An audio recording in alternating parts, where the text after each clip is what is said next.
ఈరోజు ఒక ఫుడ్డింగ్ గురించి తెలుసుకుందాం. ఇదేంటి చియా ఫుడ్డింగ్. చియాని మనం ఒక హాఫ్ అన్ అవర్ ముందు నానేసుకోవచ్చు, లేదా మార్నింగ్ తినాలనుకుంటే నైట్ నానేసేయచ్చు. చూడండి, నానేస్తే ఒక హాఫ్ అన్ అవర్కి ఎంత జెల్లీ జెల్లీగా తయారైందో. దీన్ని మనం ఇలాగే తినాలంటే తినచ్చు.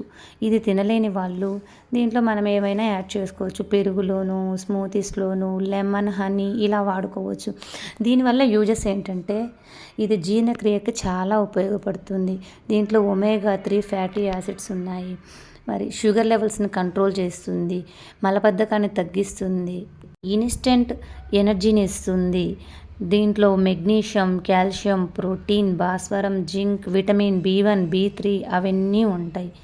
మళ్ళీ మనకు చాలాసేపు వరకు ఆకలి కాకుండా ఉంటుంది.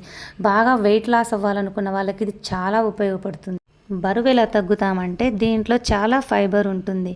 ఆ ఫైబర్ వల్ల మనకు కొంచెం తినంగానే కడుపు నిండుగా ఉంటుంది. నేను మ్యాంగో సైజ్ తీసుకుంటున్నాను. Thank you.